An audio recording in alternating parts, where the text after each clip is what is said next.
Welcome to the deep dive. Today we're tackling a condition you might not think about often, but it turns out to be surprisingly common: superior vena cava, or SVC syndrome. Okay, let's unpack this a bit.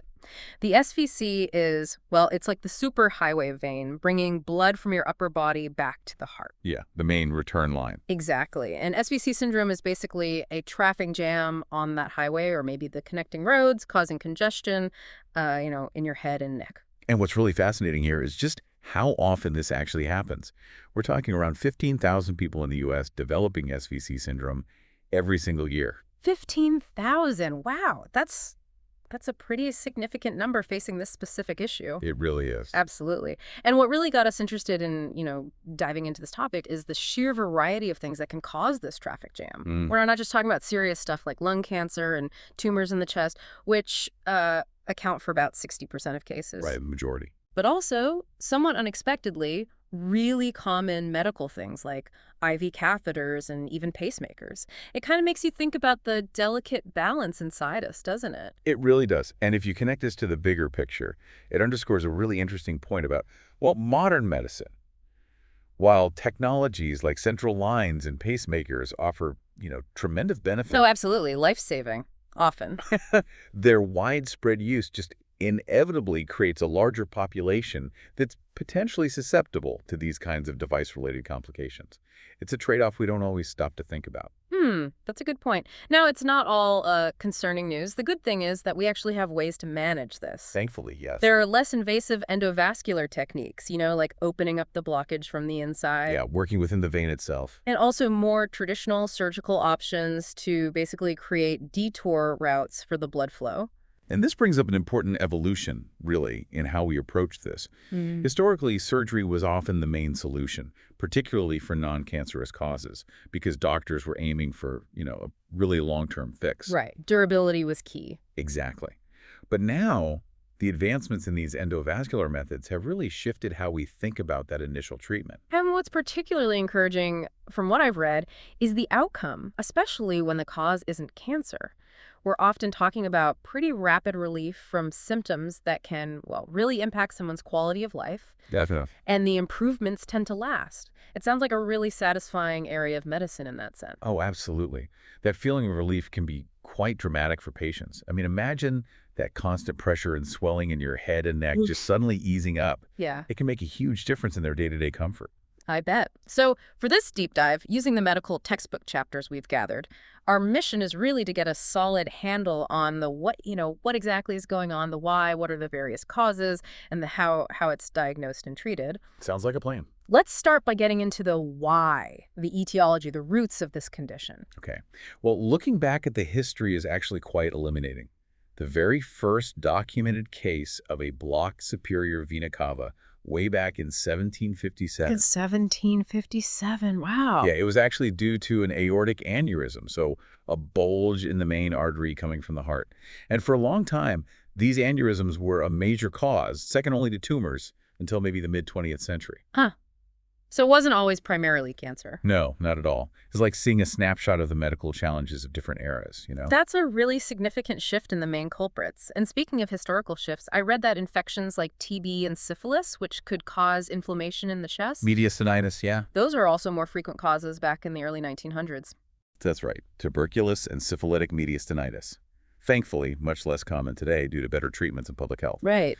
So then, as we moved into more recent decades, maybe the last 30 years or so, malignant causes really became the dominant factor, making up that rough 60% we mentioned earlier. Okay. And within that group, lung cancer is the biggest player.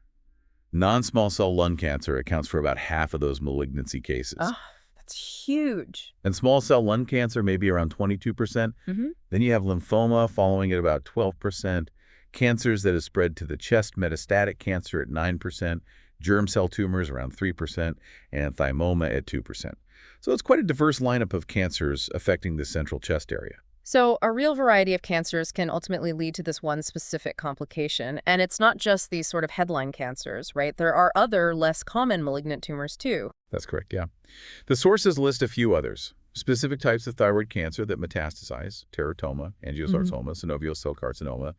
It really highlights that Any malignancy in that chest region that can put pressure on or actually invade the SVC or the veins feeding into it, that's a potential risk. So it's about location, location, location almost. Pretty much. Proximity is key, as much as the specific type of cancer sometimes. Okay. Now, let's turn our attention to the benign causes, which make up that pretty substantial 40% of cases. You mentioned a change in the leading benign causes over time as well. Yes, exactly. Sure. Historically, conditions like mediastinal fibrosis, which is basically scarring and thickening of the tissues in the chest, Okay. and certain fungal infections like histoplasmosis, those were more common non-cancerous culprits. But the picture has changed quite a bit now. How so? Well, now the most frequent benign factors are actually indwelling central venous catheters and cardiac pacemakers. Ah, right. Given just how often those devices are used in modern medicine, I guess it makes sense that they'd rise to the top as a cause. Do we have any specific numbers on that? We do, actually. The data suggests something like over 5 million central venous catheters are placed annually in the U.S., 5 and million. maybe around 170,000 pacemakers each year. Yeah. Now, these devices are associated with blood clots forming in the upper body veins in a significant chunk of patients. The range reported is somewhere between 7% and 33%. Wow, that's a wide range, but still significant. It is. And then of those people who develop these clots, SVC syndrome reportedly occurs in maybe 1% to 3% of those with catheters, and somewhere between 0.2% and 3.3% of those with pacemakers. Okay, so while the individual risk for any one person with the device might seem relatively low, Right. the sheer volume of devices being put in means a considerable number of people end up affected by this. Precisely. Even a small percentage of a very, very large number translates to a significant clinical problem overall. Makes sense. And it's not just these implanted devices causing benign cases, is it? What other non-cancerous conditions can lead to SVC syndrome? That's right. Other things can cause it too. Things like prior radiation therapy to the chest area that can cause scarring, an enlarged thyroid gland that extends down into the chest, what we call a retrosternal goiter, Okay. and even an aortic dissection, that same condition that was the very first cause ever recorded. It's fascinating how the story keeps circling back, isn't it? And finally, in this why section, the sources mention thrombophilia. How does a tendency to form clots play a role? Right. Thrombophilia basically means someone has an increased tendency to form blood clots more easily than average. This can be due to genetic factors like the factor V Leiden mutation, or maybe deficiencies in natural blood-thinning proteins like antithrombin III, protein S, or protein C. Okay. So in the context of SVC syndrome, someone with thrombophilia might just be more likely to develop a clot, say, around a central line or a pacemaker wire, or maybe even spontaneously in the SVC itself, potentially leading to a blockage. So it's like an underlying vulnerability that makes you more susceptible if other risk factors are present. Exactly. It tips the balance towards clotting. Okay, so that gives us a really good handle on the why behind SVC syndrome. Now let's move on to what it looks like, the clinical presentation. What are the key signs and symptoms that might indicate someone has this? Well, the symptoms really depend on a few things. How quickly the blockage develops, Right. how extensive it is, and importantly, how well the body manages to create alternative routes for blood flow around the blockage. These are called collateral blood vessels. Ah, the body's detour system? Pretty much, if the blockage develops gradually, the body has more time to adapt and build up these collaterals. That makes perfect sense. A slow buildup of that traffic jam gives the body time to find some back roads. So what's the main symptom people typically experience? The hallmark symptom is a feeling of fullness or pressure, usually in the head and neck. Patients often describe it getting worse when they bend over or lie flat. Okay. Interestingly, the severity can even be sort of quantified by how many pillows someone needs to prop themselves up at night to feel comfortable. The sources actually call this the pillow scale. The pillow scale, that's a really practical way to gauge the impact, isn't it? It is, yeah. Simple, but quite telling about how much it's affecting their daily life, especially sleep. Definitely. What other common symptoms might someone with SVC syndrome have? Besides the fullness, other frequent ones include shortness of breath, particularly with exertion, Yeah. difficulty breathing when lying flat, which we call orthopnea, Okay. headaches, dizziness, sometimes even fainting spells or syncope, visual changes, confusion, and maybe a persistent cough.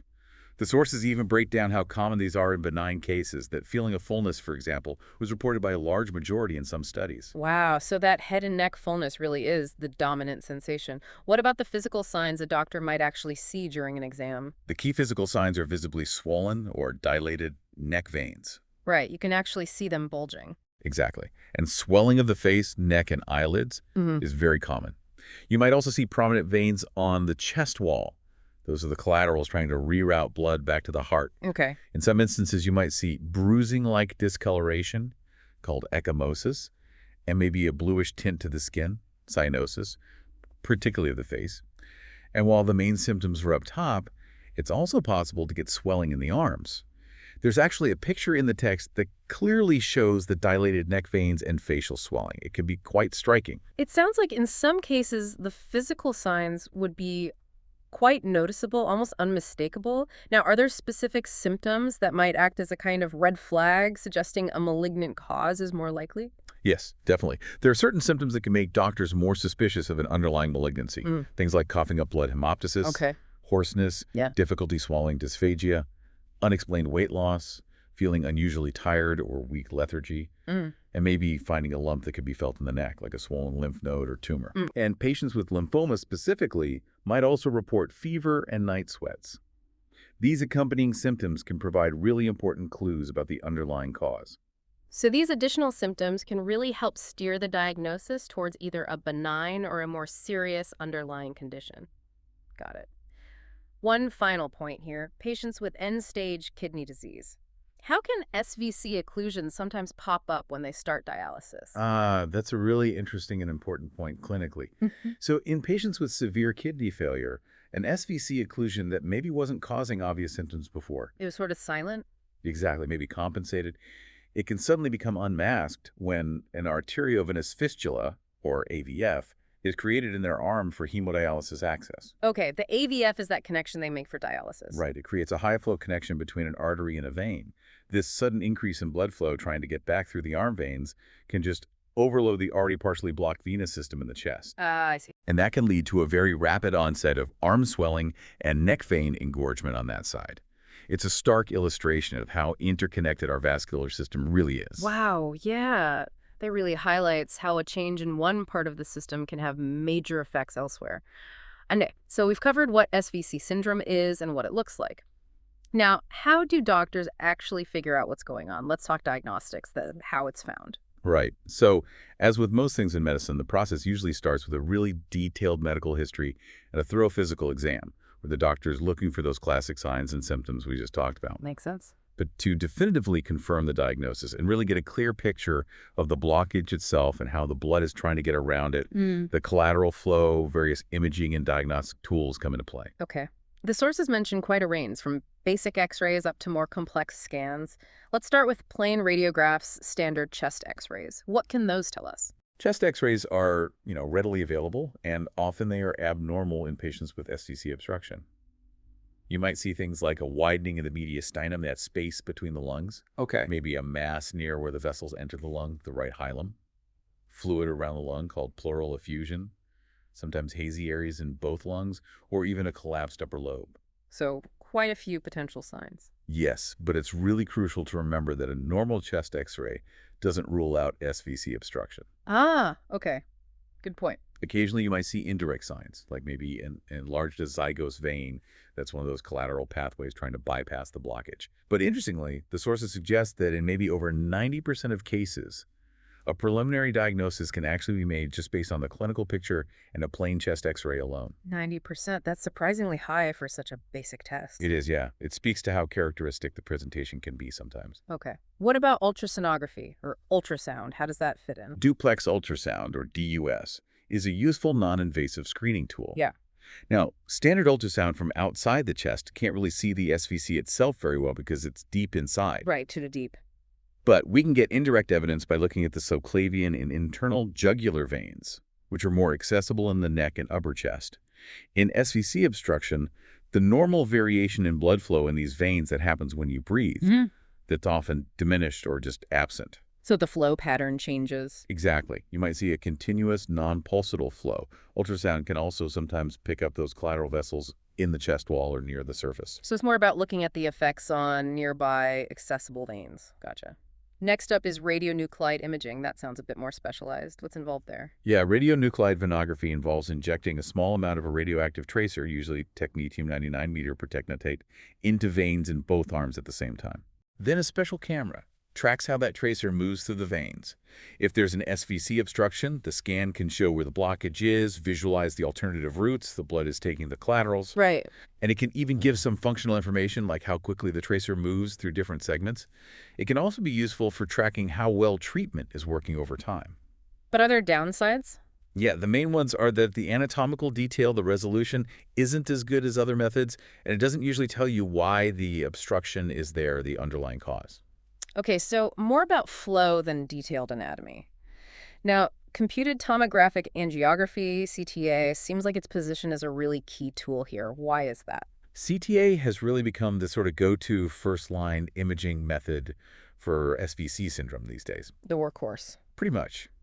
Largely due to its widespread availability, it's fast, Yeah. relatively easy to do, and it's highly accurate in showing both the location and the extent of the blockage. And importantly, CTA can often distinguish between benign and malignant causes by clearly showing any masses or tumors that might be compressing or invading the SVC. It also gives excellent detail of things like central lines and pacemaker wires. So it helps find the why as well. Exactly. And furthermore, CTA does a beautiful job mapping out those collateral pathways we keep mentioning, the azygos system, internal mammary veins, vertebral veins, all those routes. It can even pick up less common ones sometimes. The textbook actually has a good image illustrating some of these pathways. So it gives a much more complete picture, the blockage, potential causes, and the body's response. What about magnetic resonance phonography, or MRV? What are its specific advantages? MRV offers several unique advantages. It can create detailed images in multiple planes, giving a really clear 3D view of the central chest veins and any collaterals. Nice. It's also non-invasive and, crucially, doesn't require iodinated contrast agents, which is a big plus for patients with kidney problems or allergies to that type of contrast. Okay, that's a significant benefit. Any limitations? Yeah, there are some. It can't be used in patients with certain metallic implants, like older pacemakers or some types of aneurysm clips. And it can be tough for patients with bad SVC syndrome to lie perfectly flat and still for the scan because of breathing difficulties. Right, that pillow scale thing again. Exactly. Also, there used to be concerns about the gadolinium contrast used in MRI for patients with kidney issues, though newer, safer agents are available now, but they could be more expensive. The textbook also includes an MRV image showing the detail you can get. So distinct benefits, but some practical hurdles can limit its use sometimes. Finally, let's talk about contrast phonography. The sources mentioned this was once considered the gold standard. What does it involve, and why has its role changed a bit? Right. Contrast tomography involves injecting contrast dye directly into veins in both arms simultaneously. This gives a very detailed anatomical map of the central veins and the collateral flow. The most detailed. Historically, yes. Based on these venograms, doctors even developed classification systems, like the Stanford and Doty classification, to categorize SVC syndrome based on the blockage pattern and the collateral networks. Okay. But in modern practice, while it still provides maybe the most detailed anatomical roadmap, its role has largely shifted. It's less often the first diagnostic tool and more commonly used during the actual endovascular treatment itself. Ah, as part of the procedure. Exactly. Partly because things like CTA and MRV can now provide a lot of that diagnostic information non-invasively up front. And venography doesn't visualize the internal jugular veins as well, which are important if you're considering surgical bypass. So it's become more of an intra-procedural tool than the initial diagnostic test. Yeah. Okay, that makes sense. We've got a good grasp of how SVC syndrome is diagnosed. Let's move on to what happens next, the initial treatment. Okay, so the initial steps are really focused on providing comfort and stopping things from getting worse. This usually involves supportive measures, like elevating the head of the bed to help reduce swelling, Right, gravity help. advising patients to avoid bending over, recommending loose clothing around the neck and chest. And patients often need diuretics, at least initially, to help pull off some of that excess fluid causing the swelling. Those sound like pretty common sense approaches for immediate relief. What about more specific medical treatments early on? Well, for acute SVC syndrome, that's thought to be caused by a malignancy. The 60% group. Right. The standard initial treatment often involves starting anticoagulation, usually with heparin given intravenously, followed by longer-term oral anticoagulants, like warfarin or one of the newer DOACs, And the goal there is? to prevent any further blood clot formation, and also to protect those collateral blood vessels that are trying to form and help out. Okay, and what if the cause is thought to be benign, like a clot from a catheter? In that case, for acute benign SVC syndrome, Thrombolytic treatment using medications to actually dissolve the blood clot is often considered as an initial step. So clot-busting drugs. Exactly. Try to break down the thrombus directly. So the suspected underlying cause really dictates that initial medical strategy. What about treating the cancer itself? The role of radiation in chemotherapy. Right. For malignant SVC syndrome caused by a tumor pressing on the vein, radiation therapy, chemotherapy, or sometimes both are frequently used as part of the overall cancer treatment plan. The goal is to shrink the tumor and relieve that pressure. Makes sense. But it's important to know that it can sometimes take up to 3 weeks for patients to really feel significant symptom improvement from these treatments. 3 weeks? That's quite a while if you're feeling that pressure. It can be. And because of that delay, sometimes a procedure to place a stent in the SVC, which we'll get into more detail on later, might actually be done before starting radiation. Oh, interesting. Why? Well, it provides more immediate relief. Plus, radiation can sometimes cause temporary swelling in the treated area, which could potentially make the XVC compression worse initially. So stenting first can prevent that. Ah. And there was actually a review mentioned that found while chemo and radiation can work, especially for lung cancer, stenting often provides faster relief and works reliably in a higher percentage of patients overall. That really highlights the potential for a quicker fix with a mechanical solution like stenting, especially in those malignant cases. So when do doctors start thinking about these more interventional treatments, endovenous or surgical, beyond those initial steps? Interventional treatment, whether it's inside the vein or a surgical bypass, really comes into play when the severe symptoms aren't being adequately controlled by those conservative measures alone. Okay. Also, as we mentioned, in up to maybe 25% of malignant cases, the tumor just might not respond well enough to radiation and chemo. And even when they do work, there's that time lag for relief. Right. So the decision then becomes endovenous versus surgical. How is that choice made? It really hinges on the underlying cause, benign or malignant, and the specific anatomy of the blockage. Okay. So when is endovenous treatment typically the first choice for a more definitive intervention? Intravenous treatment has generally become the preferred first-line intervention for patients with SVC obstruction caused by a malignant tumor. Primarily because... Largely because patients with advanced cancer often have a more limited life expectancy, unfortunately. Endovascular procedures are less invasive, usually mean a shorter hospital stay, and quicker recovery compared to open surgery. The main focus there is often providing rapid symptom relief to improve their quality of life. That makes sense. Focus on palliation.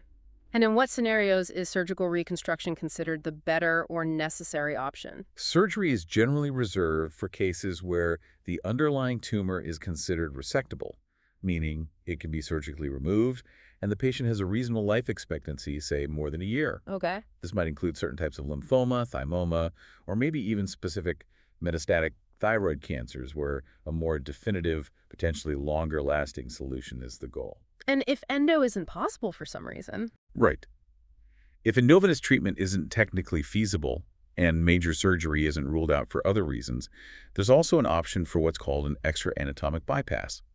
This involves creating a new pathway by connecting a jugular vein in the neck down to a femoral vein in the groin using a vein graft tunneled under the skin. A long detour route. Exactly. What about for benign disease? You mentioned the approach has evolved there too. When is surgery still preferred over endovenous treatment in non-cancerous cases? Yeah, historically, open surgical bypass or replacement was more common for benign cases, mainly because you're expecting a much longer lifespan, so the goal was durability. Right. But with the huge advances in endovascular techniques over the last few decades, many patients with benign SVC syndrome are now actually considered for endovenous treatment first. So surgery is now more of a backup. Generally, yes. Okay. It's now typically reserved for situations involving really extensive chronic blood clots that just aren't suitable for endovascular treatment, maybe too scarred down, or if previous endovascular attempts haven't worked. The sources list various benign conditions where surgery has been done, significant scarring like mediastinal fibrosis, chronic issues from catheters or pacemakers, problems from dialysis shunts, underlying clotting disorders where maybe endo treatments are less likely to last, even idiopathic cases where the cause isn't clear. It sounds like endovenous treatment has really taken over as the primary approach for many, regardless of cause, but surgery definitely still holds an important place. So let's dive into the how of endovenous treatment, these less invasive Okay, techniques. well, the very first percutaneous angioplasty, using a balloon to open a blocked vessel from inside for an SVC lesion, was actually done way back in 1986. And interestingly, it was for a blockage caused by a pacemaker wire. Huh, one of the common causes now. Exactly. And since then, the field has just advanced tremendously. Much better technical success, much better outcomes now. And the big advantage is, Rapid symptomatic relief. That's the main draw. But it is important to note there can be potential long-term issues, especially for younger patients with benign conditions. Things like the risk of the vessel narrowing, again, restenosis, due to scar tissue forming inside, what we call intimal hyperplasia, or maybe the blood clotting, again, rethrombosis. so durability can be a concern sometimes. It can be.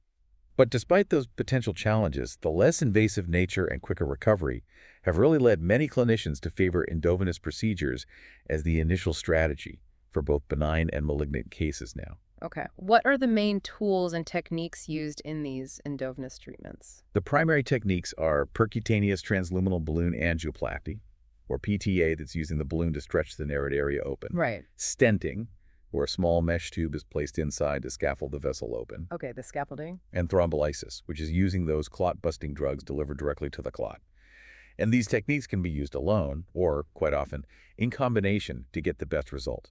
You mentioned earlier that in the early days, just using the balloon often wasn't a long-term solution. Why was that? That's right. Angioplasty alone frequently led to restenosis, the vessel narrowing again, for a couple of key reasons. Firstly, the blockages in the SVC, whether from scar tissue or external pressure, often have this elastic fibrotic nature. They tend to just spring back or recoil after the balloon is deflated. Ah, like trying to stretch a rubber band that snaps back. Kind of, yeah. And secondly, if there's still something outside pressing on the vein, like a tumor, just widening it with a balloon doesn't fix the underlying pressure, so it's likely to narrow again. That makes sense. So stenting came along to provide that more lasting internal support. What are the different types of stents used here? Several different types have been developed. The earliest ones were things like the giant Turco Z stents. These are self-expanding. They pop open on their own when released. They have little hooks to stop them moving around. They're quite rigid, don't shorten much. But one potential issue is that tumor could sometimes grow through the gaps in the mesh. Then came balloon expandable stents, like the Palmas stent. These are usually stainless steel and are expanded by inflating a balloon inside them. They're great for short focal narrowings caused by scarring or compression because you can place them very precisely and they have strong outward force. But they're generally less flexible and come in shorter lengths. Right. More recently, various self-expanding stents made from materials like nitinol, which is a shape memory alloy, have become more common, especially for longer blockages. Oh, Examples include things like wall stents, smart stents, protege stents, lots of different brands. These are more flexible and come in a wider range of sizes. The textbook actually has a helpful illustration showing some of these different designs. and what about covered stents? You mentioned those earlier. What's the specific advantage of using a stent with a covering? Right. Covered stents have a synthetic graft material, like EPTFE, similar to Gore-Tex, attached to the metal stent framework. They offer a couple of potential benefits. First, they can act as a barrier to prevent bleeding if the vein wall gets nicked during the procedure. Okay, like patching it from the inside. Exactly. And second, the covering can potentially block tumor cells from growing through the stent mesh, which can be a cause of re-blockage in cancer cases. Wow, that makes sense. And some recent studies suggest that using covered stents might lead to fewer repeat interventions compared to bare metal stents, especially in malignant cases. The latest results seem pretty encouraging. Common types are things like the Gore-Viabon or ICAS stents. So it sounds like the choice of stent really needs to be tailored. Cause, length, location all matter. What about thrombolysis, the clot busters? When are they typically used in this context? Thrombolysis can be used in a couple of ways. It might be the main treatment for an acute SVC clot that's clearly related to a central line just being put in, try to dissolve that fresh clot. Right. Or it can be used before doing balloon angioplasty and stenting. The idea is to dissolve some of the thrombus that might be filling the narrowed area, which can help reveal the underlying stenosis that actually needs the balloon or stent. Okay, clear the way first. Let's walk through the procedure itself. How is it typically done, technically speaking? Okay. It's usually done in the specialized cath lab or interventional radiology suite, often under local anesthetic with some sedation, maybe general anesthesia sometimes. First step is getting access to a vein, most commonly the femoral vein down in the groin, using ultrasound to guide the needle safely. Okay. Once access is gained, a small tube called a sheath is put in. Then a guide wire and a catheter are carefully advanced up through the veins, navigating across the narrowed or blocked segment of the SVC. Long sheaths can be helpful for support. What if it's totally blocked? Good question. If it's completely blocked by an old chronic clot, sometimes specialized wires that use radiofrequency energy can help create a channel through the blockage. Wow. Okay. Once the wire is across the lesion, it might be swapped for a stiffer wire that provides better support for the next steps, the ballooning and stenting. And the balloon angioplasty part, Yeah. PTA. Right, PTA involves threading a deflated balloon catheter over that guide wire and positioning it right across the narrowed part of the SVC. Then the balloon is inflated, usually to a diameter between 10 and 16 millimeters, to stretch the vessel open. It's worth noting that these venous narrowings can be quite tough and fibrotic sometimes, often needing high-pressure balloons to really open them up adequately. Okay.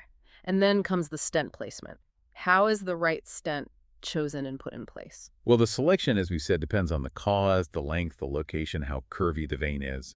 Sometimes if it's a long blockage, you might need more than one stent, kind of overlapping them to cover the whole area. Right. Once the stent is chosen, it's advanced over the wire to the target spot.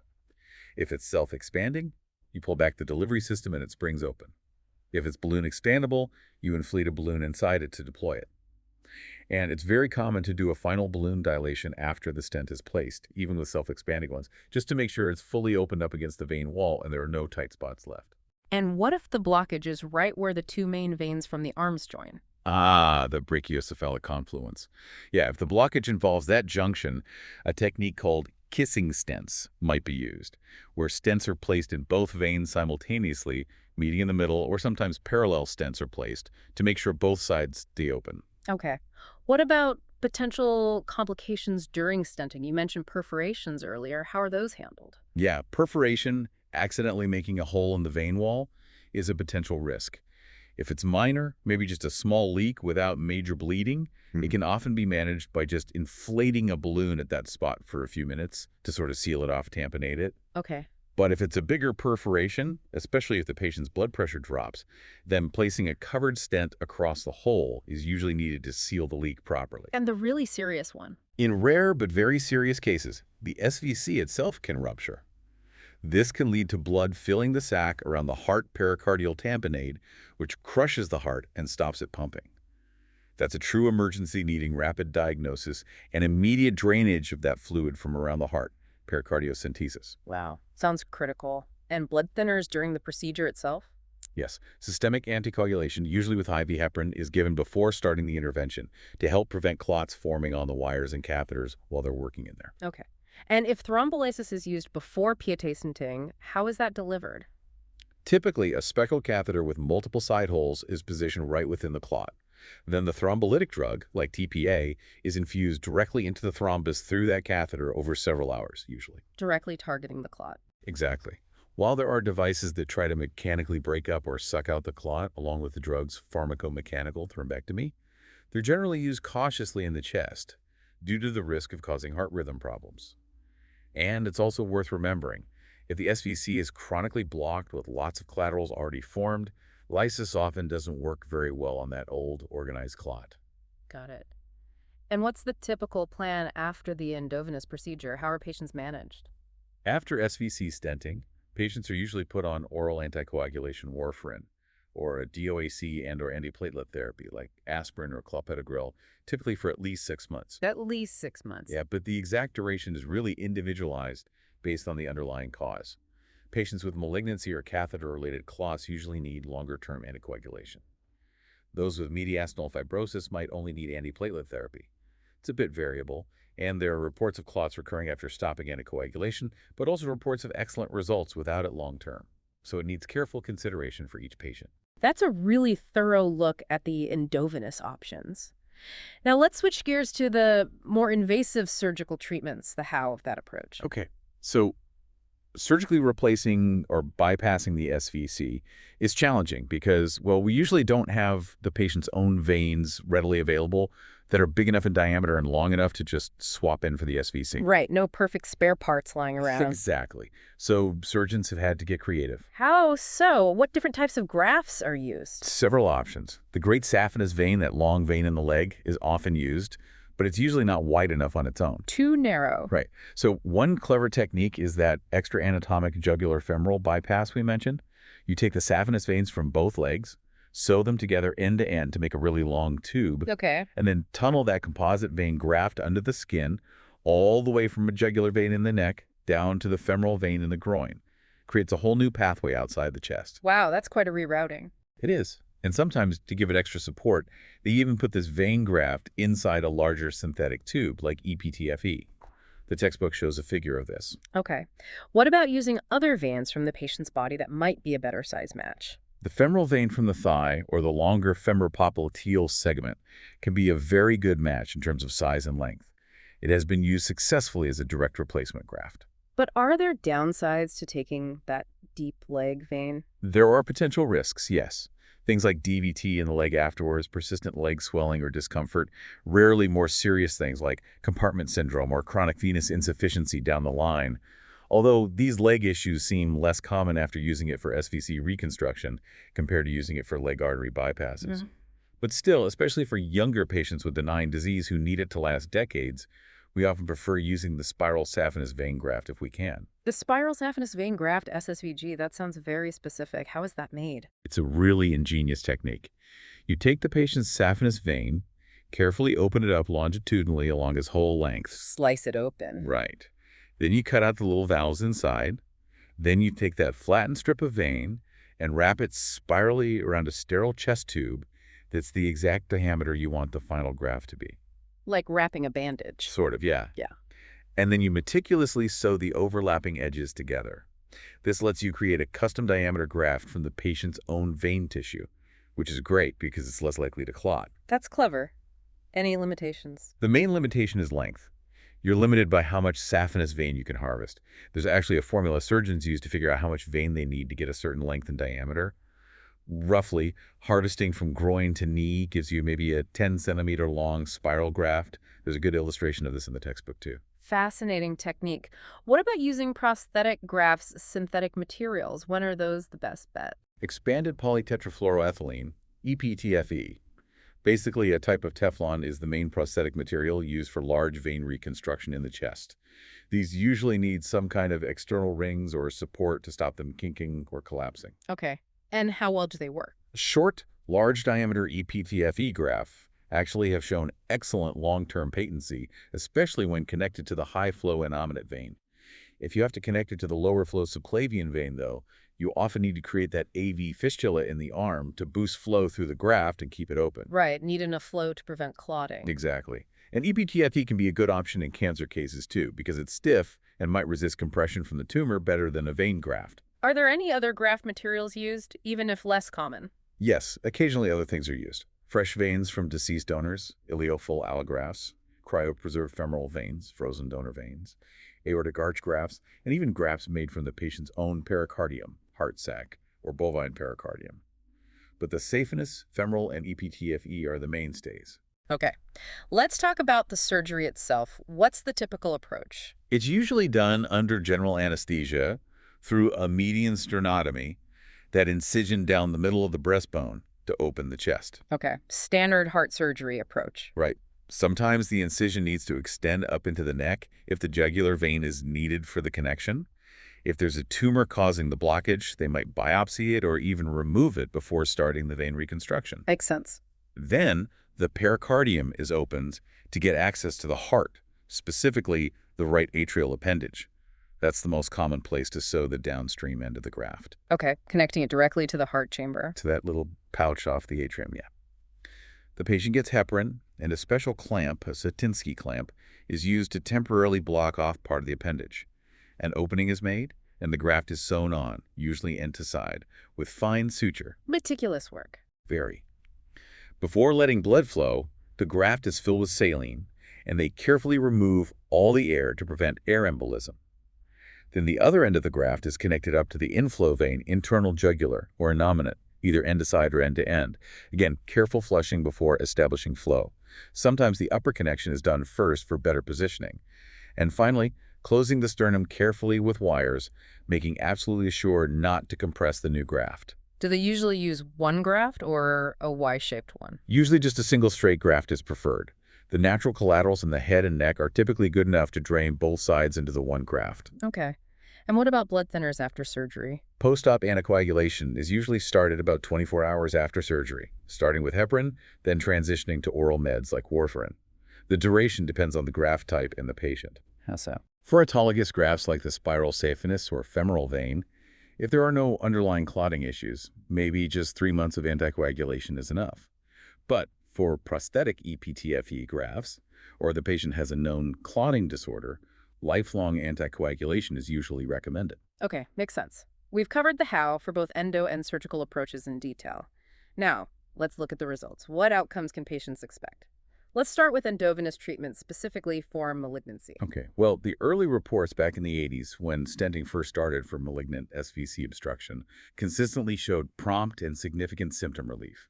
Patients often felt their headache improve almost immediately, and swelling went down within 24 to 72 hours. That's fast. Very fast.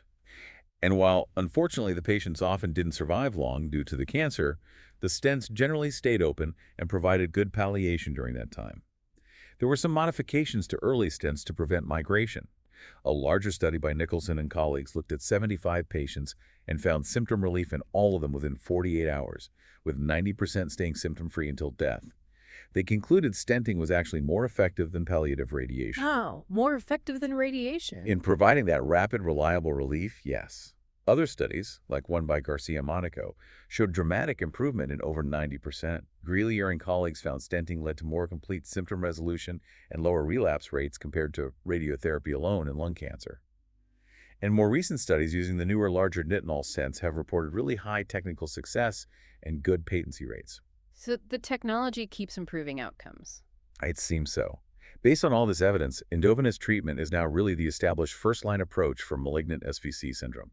It offers rapid, effective palliation. That's a pretty clear picture for malignancy. What about the results of endovenous treatment in benign cases? There are fewer large studies specifically on benign SVC syndrome outcomes with endo treatment. However, our own group and others have published our experiences. We looked at patients with catheter-related clots and mediastinal fibrosis treated with PTA and stenting, often after thrombolysis first. And what did you find? We found primary patency rates. The stent staying open without any further intervention were around 70% at 1 year and maybe 44% at 3 years. That drops off a bit. It does.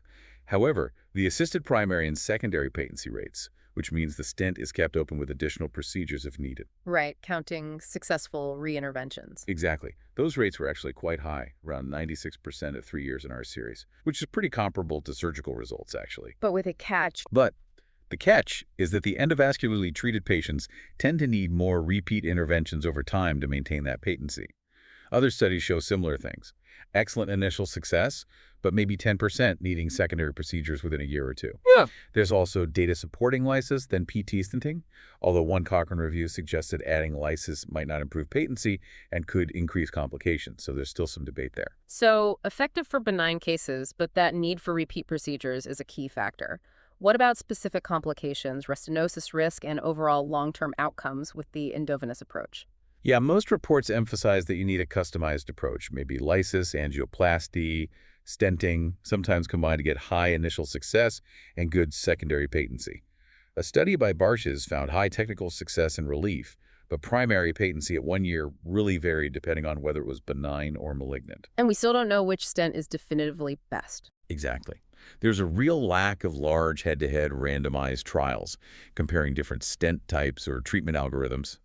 One older study suggested wall stents might occlude more easily, but that needs more investigation. Restenosis, the re-narrowing, is definitely the main long-term concern. What causes it? It can be tumor growing into the stent, scar tissue forming inside, intimal hyperplasia, fibrosis developing around it, or just ongoing external compression.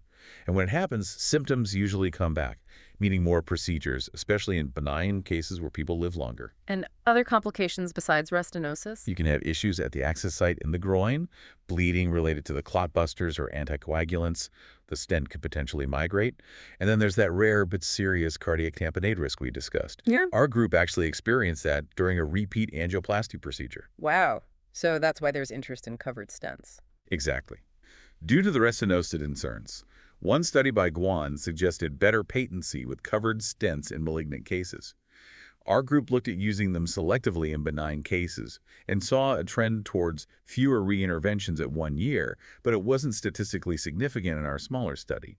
So the bottom line is, while endo is minimally invasive and gives quick relief, that need for repeated reinterventions is a real limitation and is why some benign patients eventually choose surgery. That paints a very clear, balanced picture.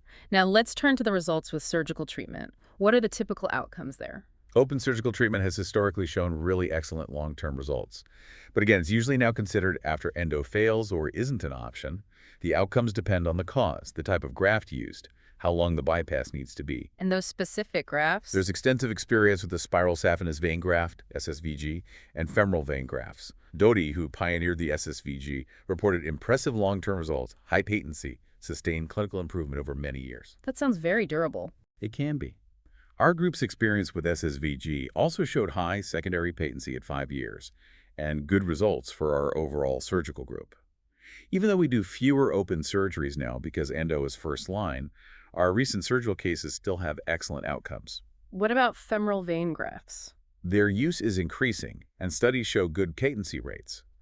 But as we mentioned, some patients might get some mild, long-term leg swelling from harvesting that vein. And the synthetic EPTFE grafts? Studies show excellent patency, especially for shorter grafts, placed just in the front part of the mediastinum. Remember, they might need that AV fistula in the arm if connected to the subclavian vein to boost flow. Our group did observe some thrombus forming in longer EPTFE grafts, suggesting shorter might be better if possible. Okay. And finally, after either treatment endo or surgical, what kind of follow-up or surveillance is needed to make sure things stay open? Graft surveillance is definitely crucial for long-term success. Duplex ultrasound alone isn't really reliable for looking deep in the chest. Right. Can't see well enough. So imaging with either CT venography or MR venography is generally recommended after discharge, and then at intervals, maybe 3-6 months, then again at 1 year. Why that timing? Because most graft narrowings or stenoses tend to show up within the first year or two. Interestingly, some studies found a chunk of grafts had mild narrowing even on the very first scan after surgery, though they didn't always cause symptoms. A big literature review basically confirmed endo is often first line for device-related benign cases, surgery often for mediastinal fibrosis, but both often need secondary interventions down the road. And how do you know if there's a problem? Often the first sign is the symptoms coming back, that head and neck fullness returning. If the patient stays completely symptom-free after the first year or so, sometimes routine imaging might be stopped, assuming the graft is likely patent. And if a graft does narrow? If a stenosis develops and causes symptoms, it can often be treated. Both endovascular techniques like ballooning or stenting the graft itself and open surgical revision are options. But endovascular treatment is usually tried first for graft stenosis these days. This has been an incredibly thorough and really insightful deep dive into superior vena cava syndrome. To wrap it all up, what would you say are the most crucial takeaways for our listeners? I think the key insights are, 1, SVC syndrome is actually becoming more common, largely due to all the medical devices we now use. 2, it has both malignant and significantly benign causes. And 3, while endovascular treatment is now the primary approach, it's less invasive. Good midterm results, surgical options remain absolutely vital for certain patients, or when endo treatment doesn't work or isn't possible. And there's that sort of trade-off with the endovascular approach, right? Yes, exactly. While it's less invasive up front and gives quicker relief, it often means potentially more follow-up procedures down the line to keep things open, especially compared to a successful surgical bypass. It definitely sounds like a field that's still evolving as technology improves. Any particular future directions or research that seem especially promising? Absolutely. There's ongoing research, particularly looking at the role of those covered stents in endovascular treatment.